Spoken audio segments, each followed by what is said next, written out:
मोक्षमार्गस्य नेतारं भेतारं कर्म भूभृतां ज्ञातारं विश्वतत्त्वानां वन्दे तद्गुणलब्धये। पंच परमेष्ठी भगवान की जय।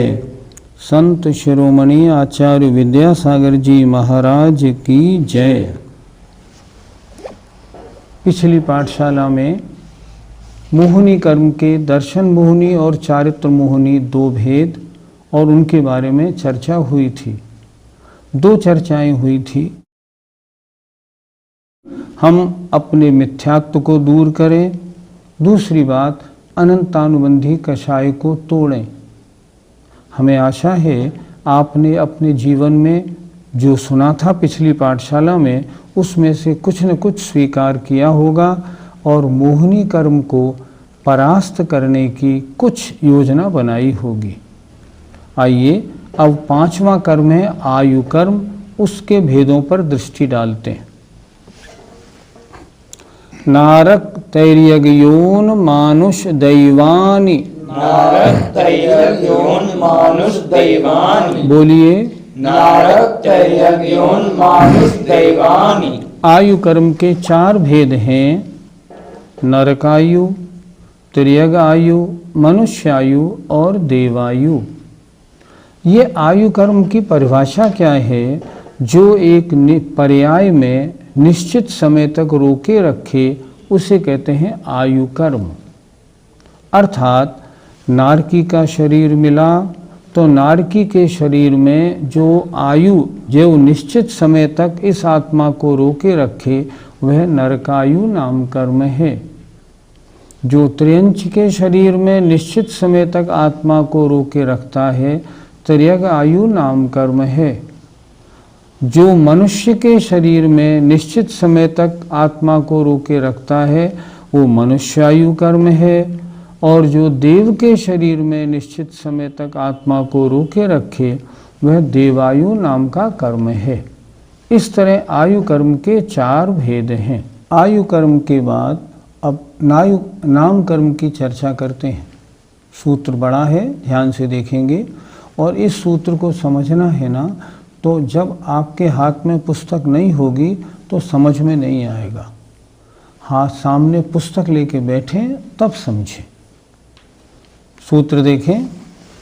गति जाति शरीरांगोपांग। गति जाति शरीरांगोपांग। निर्माण बंधन संघात संस्थान। निर्माण बंधन संघात संस्थान। सहनन सहनन। स्पर्श रसगंध वर्णानुपूर्व्या। स्पर्श रसगंध वर्णानुपूर्व्या। गुरु लघुपघात पर घाता। गुरु लघुपघात पर घाता। तपोद्योतोच्छ्वास विहायो गतयः। तपोद्योतोच्छ्वास विहायो गतयः। प्रत्येक शरीर त्रस सुभग सुस्वर शुभ सूक्ष्म। प्रत्येक शरीर त्रस सुभग सुस्वर शुभ सूक्ष्म। पर्याप्त स्थिरादेव यश कीर्ति सेतराणि तीर्थ करत्वं च। पर्याप्ति श्रादे यशा कीर्ति सेतराणि तीर्थ करत्वं च। बोलिए। गति जाति शरीरांगोपांग। निर्माण बंधन संघात संस्थान। सहनन स्पर्श रसगंध वर्णानुपूर्व। गुरु लघुपघाता परघाता तपोद्योतोच्छ्वास विहायो गतया। प्रत्येक शरीर त्रस सुभग सुस्वर शुभ सूक्ष्म। पर्याप्ति स्थिरादि यशा कीर्ति सेतराणि तीर्थ करत्वं च। आइए इसमें प्रत्येक शब्द और उसकी परिभाषा बोर्ड से पढ़ते हैं। देखें, नाम कर्म के भेद। गति, जाति, शरीर, अंगोपांग, निर्माण, बंधन, संघात, संस्थान, सहनन, स्पर्श, रस, गंध, वर्ण, वहाँ से इधर लाए आनुपूर्वी, अगुरलघु, उपघात, परघात, आतप, उद्योत, उच्छ्वास, विहायो, गति। प्रत्येक शरीर, त्रस, सुभग, सुस्वर, शुभ, सूक्ष्म, पर्याप्ति, स्थिर, आदेव, यश, कीर्ति। स इतराणी मतलब इनसे उल्टे, जैसे प्रत्येक शरीर से उल्टा साधारण शरीर, त्रस से उल्टा स्थावर, सुभग से दुर्भग, सुस्वर से उल्टा दुस्वर, शुभ का अशुभ, सूक्ष्म का बादर, पर्याप्ति का अपर्याप्ति, स्थिर का अस्थिर, आदेय का अनादेय, यश कीर्ति का अयश कीर्ति। और तीर्थंकर, तीर्थंकरत्वपना, तीर्थंकर नाम कर्म, ये सब नाम कर्म के भेद हैं। आइए एक एक की परिभाषा बोर्ड से ही समझते हैं। गति, जिस नाम कर्म के उदय से जीव को नरक, तिरंच, मनुष्य आदि गति मिलती हैं। इसके 4 भेद हैं, नरक गति, तिरंच गति, मनुष्य गति और देव गति। जाति, जिस कर्म के उदय से जीव को 1 इंद्रिय, 2 इंद्रिय आदि में जन्म मिलता है। इसके 5 भेद हैं, 1 इंद्रिय, 2 इंद्रिय, 3 इंद्रिय, 4 इंद्रिय, 5 इंद्रिय, जाति। शरीर नाम कर्म, जिस कर्म के उदय से जीव को शरीर प्राप्त होता है। इसके 5 भेद हैं, औदारिक, वैक्रियक, आहारक, तेजस और कार्मण। अंगोपांग नाम कर्म, जिस कर्म के उदय से प्राप्त शरीर के अंगोपांगों का निर्माण होता है। अंगोपांग मिलना अंगोपांग नाम कर्म का काम। निर्माण नाम कर्म, जिस कर्म के उदय से यथा स्थान, यथा प्रमाण अंगों का निर्माण होता है, निर्माण। बंधन, जिस कर्म के उदय से शरीर के योग्य प्राप्त नो कर्म वर्गणाएं आपस में एक मेक होकर जुड़ती हैं। संघात, इसके 5 भेद हैं, 5 शरीरों के 5 बंधन। इसी तरह 5 शरीरों के 5 संघात। संघात माने इन शरीरों का जो वर्गणाओं का बंधन हुआ था वो छिद्र रहित तो हो जाना, चिकना हो जाना, एक में एक बिल्कुल जुड़ जाना संघात नाम कर्म है। संस्थान, जिस कर्म के उदय से शरीर को आकार मिलता है। इसके 6 भेद हैं। पहला समचतुरस संस्थान, शरीर के संपूर्ण आकार प्रकार का सामुद्रिक शास्त्र के अनुसार बिल्कुल ठीक होना, संस्थान की बात हो रही है। दूसरा न्यग्रोध परिमंडल, ऊपर से बड़ा हो, बड़ के पेड़ की तरह, नीचे छोटा हो। तीसरा स्वाति संस्थान, अर्थात ऊपर छोटा नीचे बड़ा शरीर मिले, स्वाति संस्थान। चौथा कुब्जक संस्थान, कुबड़ा शरीर मिलना। पांचवा वामन संस्थान, वामन शरीर मिलना। और छठा हुंडक संस्थान, शरीर के अंग उपांग सारे अस्त व्यस्त ऐसे जो कोई एक बार देखे तो दोबारा न देखना चाहे। इस तरह संस्थान नाम कर्म के 6 भेद होते हैं। आगे सहनन, जिस कर्म के उदय से शरीरों का अस्थि बंधन, शरीरों में जो हड्डियां हैं उनका बंधन होता है, ये भी 6 प्रकार का होता है।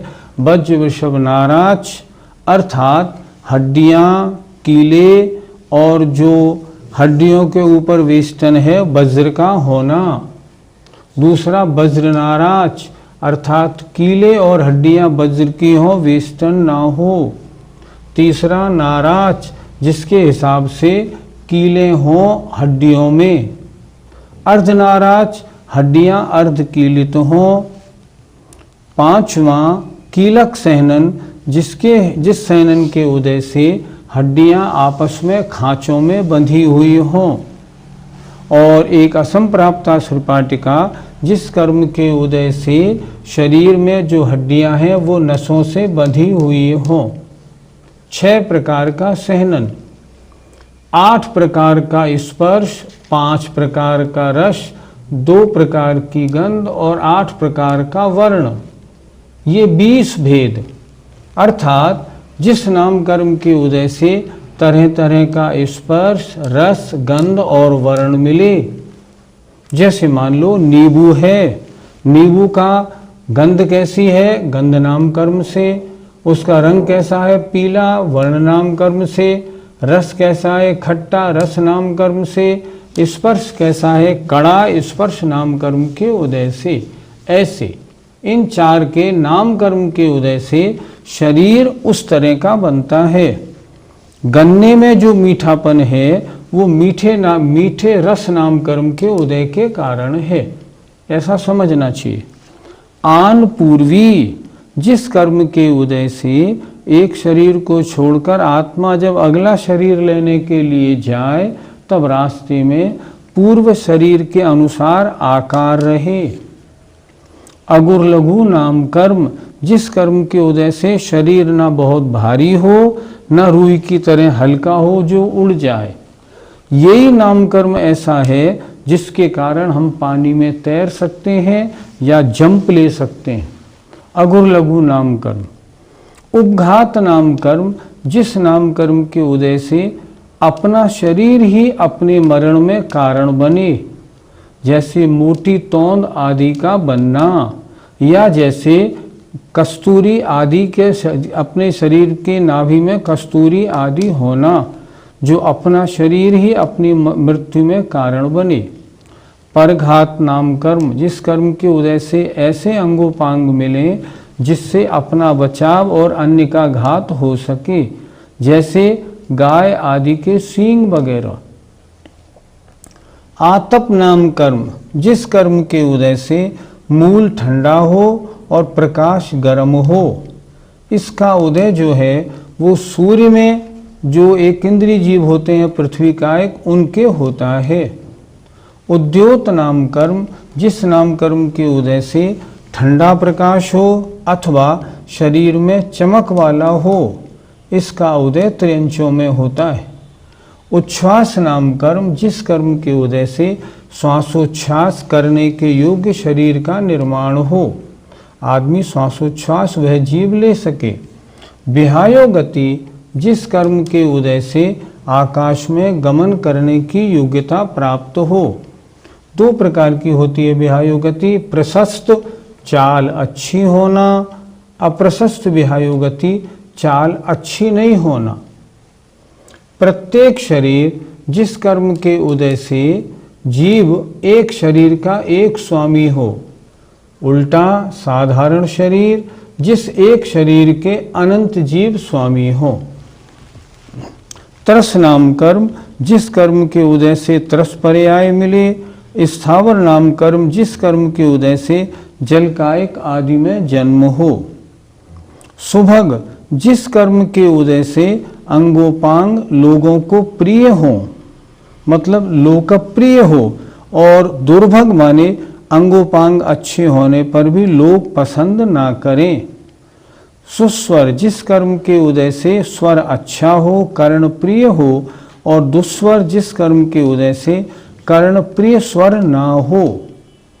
शुभ, जिस कर्म के उदय से अंगोपांग सुंदर हो। अशुभ, जिस कर्म के उदय से अंगोपांग सुंदर ना हो। सूक्ष्म, सूक्ष्म नाम कर्म के उदय से ऐसा शरीर मिलता है जो ना रुकता है और ना रोकता है।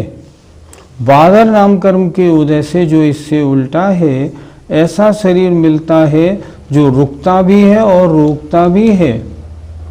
पर्याप्ति नाम कर्म, जिस कर्म के उदय से प्राप्त अपनी योग्यतानुसार पर्याप्तियां पूर्ण हों।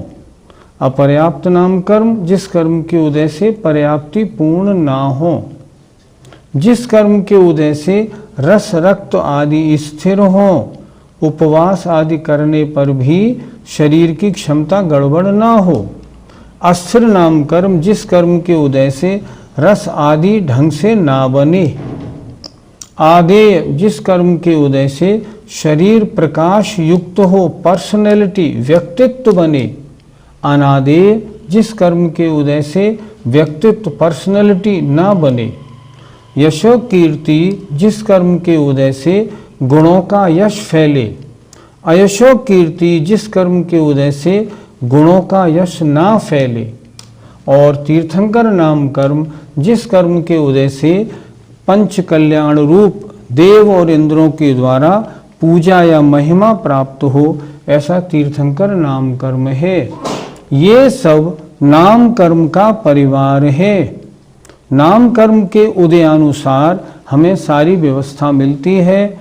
हमें शरीर, अंगोपांग, श्वासोच्छ्वास, हमारा शरीर, हमारा यश आदि सब जो भी है, जैसा हमारे नाम कर्म का उदय होता है तदनुसार हमें प्राप्त होता है। पंडित जी, हमारा वर्तमान में कौन सा सहनन है? पंचम काल में शास्त्रों के अनुसार 3 सहनन लास्ट वाले पाए जाते हैं। अर्धनाराज, कीलक और एक असंप्राप्ता श्रपाटिका सहनन। देखा जाए तो वर्तमान में जितने हम और आप हैं ना, इन सबके असंप्राप्ता श्रपाटिका सहनन दृष्टिगोचर होता है, क्योंकि हमारे जो हड्डियां हैं ना वो सब नसों से बंधी हुई हैं। यद्यपि पंचम काल में 3 सहनन का वर्णन है, वो जो कीलक और अर्धनाराज हैं वो किन्हीं के होते होंगे जिनका शरीर बहुत मजबूत होता है, लेकिन हमारे और आपका सहनन लगता ऐसा है जैसे असंप्राप्ता श्रपाटिका सहनन हो। पंडित जी, संस्थान 6 होते हैं, तो इनमें से हम अपना संस्थान कौन सा माने? हमने ये प्रश्न आचार्य विद्यासागर जी महाराज से किया था, क्योंकि शास्त्रों में तो ये लिखा मिलता नहीं, कैसे क्या जोड़ा जाए। हमने आचार्य श्री को पूछा, महाराज हम अपना संस्थान कौन सा माने? हमने कहा, महाराज न्यग्रोध परिमंडल तो है नहीं, ऊपर से बड़ा और नीचे से छोटा हो। स्वाति संस्थान भी नहीं है जो ऊपर छोटा और नीचे बड़ा हो। शरीर तो हमारा ठीक है, हम कुबड़े भी नहीं हैं, हम बौने भी नहीं हैं। हुंडक संस्थान वाले जो होते हैं उनका शरीर ऐसा बिडरूप होता है जो एक बार देख ले दोबारा कोई देखना भी नहीं चाहे। हम ऐसे भी नहीं हैं, तो हम संस्थान कौन सा माने? तो आचार्य श्री ने कहा, अपना संस्थान हम सब लोग क्या माने? समचतुरस संस्थान माने, पर उसका अनुभाग हीन माने। हीन अनुभाग है उस प्रकृति का, लेकिन संस्थान कौन सा माने? समचतुरस संस्थान माने। अब जिन लोगों का शरीर बहुत खराब बना हुआ है, सब अंगोपांग टेढ़े सीधे हैं, उनका संस्थान हुंडक मानो। जो ठिगने हैं उनका बौना मानो, जो कुबड़े हैं उनका कुबड़ा मानो। लेकिन हमारा और आपका सहनन कौन सा? समचतुरस संस्थान है, पर अनुभाग हीन अनुभाग वाला। पंडित जी, जैसे किसी को जो त्रिंच नाम कर्म से तो उसे त्रिंच पर्याय मिल गई, और त्रस नाम कर्म की जो त्रस है उससे उसे पंचेंद्रिय भी मिल गई, तो फिर वो हाथी बनेगा या चीता या शेर? ये किस नाम कर्म से उसे प्राप्त हुआ? तो इसे भी स्पष्ट करिए। प्रश्न आपका ठीक नहीं हुआ। ये प्रश्न करो ना सीधा कि किस नाम कर्म के उदय से हाथी बनता है और किस नाम कर्म के उदय से घोड़ा। ये है ना प्रश्न आपका? यही प्रश्न है। देखो, हमने आचार्य श्री को ये प्रश्न पूछा था। हमने कहा, महाराज जी किस नाम कर्म के उदय से हाथी और किस नाम कर्म के उदय से घोड़ा बनता है? तो आचार्य श्री ने कहा था हमसे, हाथी नाम कर्म के उदय से हाथी और घोड़ा नाम कर्म के उदय से घोड़ा। तो हमने उनसे कहा, ये तो कोई प्रकृति है ही नहीं। तो उन्होंने कहा, ये तुम समझते हो क्या प्रकृतियों के इतने ही भेद हैं? प्रकृतियों के तो असंख्यात प्रलोक प्रमाण भेद हैं, तरह तरह के। ये तो आपको समझाने के लिए सबका एक संक्षेप करके बताया गया है ताकि समझ जाएं। अब जैसे 4 इंद्रिय की पर्याय मिली, मच्छर नाम कर्म के उदय से मच्छर बनेगा, भौरा नाम कर्म के उदय से भौरा बनेगा, तितली नाम कर्म के उदय से तितली, ऐसे बनते हैं उड़ने वाले जीव हर। तो इस तरह अलग अलग नाम कर्म बहुत प्रकार का होता है। जिस नाम कर्म का उदय होता है वो पर्याय प्राप्त होती है। पंडित जी, नाम कर्म के तो 93 भेद होते हैं, परंतु ये तो 42 ही है, फिर कैसे लगाए?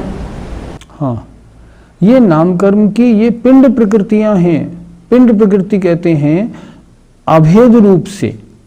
जैसे गति 1 जोड़ोगे ना तो 42, जाति को 1 जोड़ोगे तो 42, शरीर को 1 जोड़ोगे तो 42। लेकिन गति अगर 4 जोड़ोगे, जाति के 5 जोड़ोगे, शरीर के 5 जोड़ोगे, बंधन के 5, संघात के 5, संस्थान के 6, सैनन के 6, तो कुल जोड़ कितना आता है? 93। अर्थात पिंड रूप से जोड़ें तो 42 प्रकृतियां हैं अभेद रूप से, और उनके भेद करके जोड़ें तो इनके भेद 93 हो जाते हैं। पंडित जी, आनपूर्वी नामकरण का क्या काम है?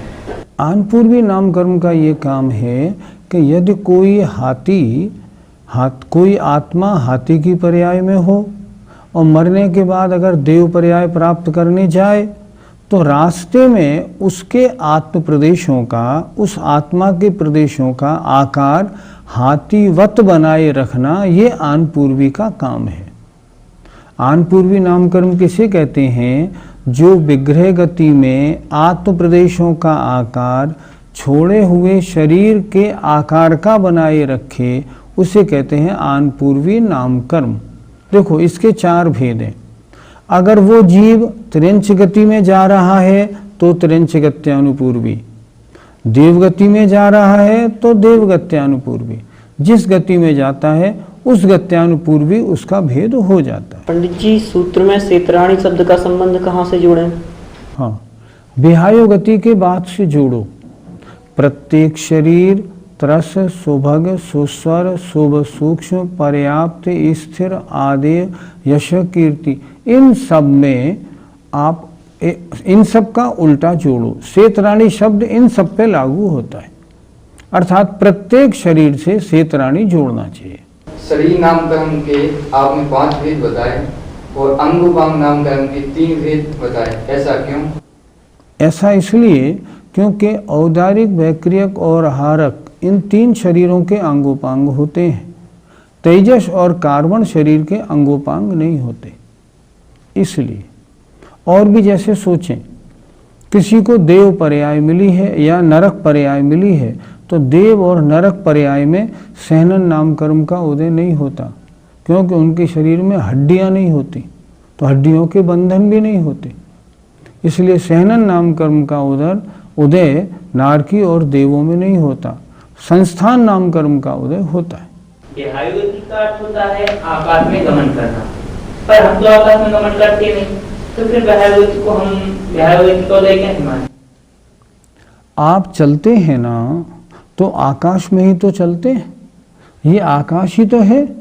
अगर ये मेरा हाथ चल रहा है तो किस में चल रहा है? आकाश में। और मैं चलूंगा तो किस में चलूंगा? आकाश में। विहायो गति का मतलब आकाश में चलना, तो आकाश में सभी चलते। इसलिए विहायो गति का उदय हमारे है। चाल अच्छी है तो प्रशस्त है, चाल खराब है तो अप्रशस्त है। पंडित जी, परघात जो कर्म प्रकृति है, उससे तो दूसरे जीव का घात ही होता है, तो फिर इसे पुण्य प्रकृति में क्यों लिया? परघात नाम कर्म के उदय से ऐसे अंग मिलते हैं जिनसे अपनी रक्षा होती है और पर का घात होता है। अगर वो नहीं मिले ना, तो अपनी रक्षा कैसे करे? जैसे मान लो सांप के फन मिला और जहर मिला, अगर ये नहीं मिले तो लोग उसे डंडों से मार मार के उसको मार डाले। इसलिए परघात पूर्ण प्रकृति इसलिए है, उससे अपनी रक्षा, दूसरों से बचाव होता है। इसलिए आयु में त्रेंच आयु को शुभ माना और गति में त्रेंच गति को अशुभ माना, ऐसा क्यों? हम आपसे पूछते हैं, क्या आप त्रेंच बनना पसंद करेंगे? नहीं, इसका मतलब त्रेंच गति अशुभ। लेकिन हम पूछते हैं, क्या कोई त्रेंच मरना चाहता है? क्या एक चूहा आए, उस चूहे को आप पकड़ना चाहो तो वो भागता है कि नहीं भागता? क्यों नहीं भागता है? मरना नहीं चाहता। इसलिए गति तो अशुभ है, लेकिन त्रेंच बनने के बाद वो मरना नहीं चाहता, इसलिए त्रेंच आयु शुभ है। लेकिन देखो, नरक आयु अशुभ है, क्योंकि हर नारकी मरना चाहता है, इसलिए नरक गति भी अशुभ है, नरक आयु भी अशुभ है। न कोई नारकी बनना चाहता है, बन जाए तो मरना चाहता है। इसलिए नरक गति भी अशुभ, नरक आयु भी अशुभ। पंडित जी, अभी हमने सहनन की बात की, तो इन छहों सहननों में उत्तम सहनन कौन सा माने और जो श्रेष्ठ है वो किसे माने? श्रेष्ठ या शुभ? जी, शुभ बोलो। देखो, इन छहों सहनन में उत्तम सहनन 3, वज्र वृषभ नाराज, वज्र नाराज और नाराज। ये उत्तम क्यों माने? क्योंकि इनसे ही ग्रहव्यक आदि में उत्पत्ति होती है और श्रेणी मानी जाती है। उपशम श्रेणी मारने के लिए तीनों सहनन ठीक होते हैं, इसलिए ये 3 क्या माने गए? उत्तम सहनन 3। पर शुभ सहनन सिर्फ 1। सहनन के 6 भेदों में से शुभ प्रकृति 1 मानी है, वज्र वृषभ नाराज, बाकी 5 को अशुभ माना है, इसलिए शुभ सहनन 1। पंडित जी, सुनते हैं देवों के शरीर में बड़ी चमक रहती है, उसका कारण क्या है? उसका कारण वर्ण नाम कर्म और आदेय नाम कर्म। आदेय नाम कर्म के कारण प्रकाश युक्त शरीर मिलता है और वर्ण नाम कर्म के अनुसार उनको शरीर वैसा मिलता है। पंडित जी, अंगोपांग नाम कर्म का मतलब उदय एक इंद्रिय जीवों के होता है या नहीं? इसके बारे में आचार्यों के 2 मत हैं। अकलंग स्वामी राजवार्तिक में लिखते हैं, एक इंद्रिय के अंगोपांग नाम कर्म का उदय होता है, लेकिन अन्य जितने भी और महाराज हैं वो कहते हैं एक इंद्रियों के अंगोपांग नाम कर्म का उदय नहीं होता। इस तरह 2 मत हैं। समय आपका पूरा होने को है। आज हमने क्या सुना? आज हमने शरीर कैसे बनता है, अंगोपांग, इंद्रियां सब कैसे बनती हैं, उसकी पूरी कहानी आज हुई। हम चाहते क्या हैं? हमें अच्छे शरीर की प्राप्ति हो, तो हमें वो सूत्र नहीं भूलना चाहिए, योग वक्रता विषम वादनम चा शुभस्य नामनः। अगर अच्छे मार्ग पे जाने वाले में हम रुकावट डालेंगे और सप्त व्यसन आदि का सेवन करेंगे तो हमारा अगला शरीर मिलने वाला खराब मिलेगा।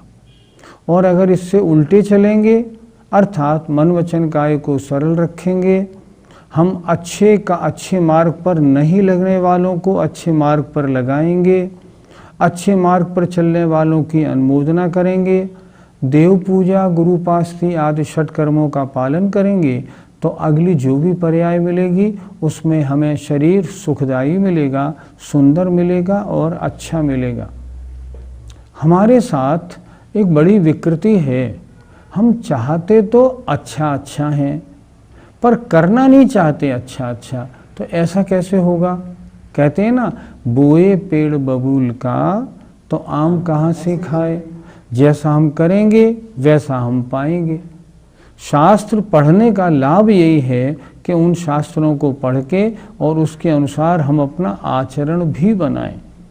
आज नाम कर्म के एक सूत्र के बारे में विशेष चर्चा हुई है। हमें आशा है आपने इस सूत्र को, काफ़ी बड़ा सूत्र है और इसकी परिभाषाएं भी बहुत हैं, आपने अच्छी प्रकार समझा होगा। कुछ समझ में नहीं आए तो जो पुस्तकें हैं आपके पास उनमें आप और देख लेना। इससे ज़्यादा यहाँ बताया नहीं जा सकता क्योंकि पाठशाला में इतना ही समय होता है। अब आगे शेष कर्मों की बात अगले पाठशाला में करेंगे। जय जिनेंद्र, जय जिनेंद्र।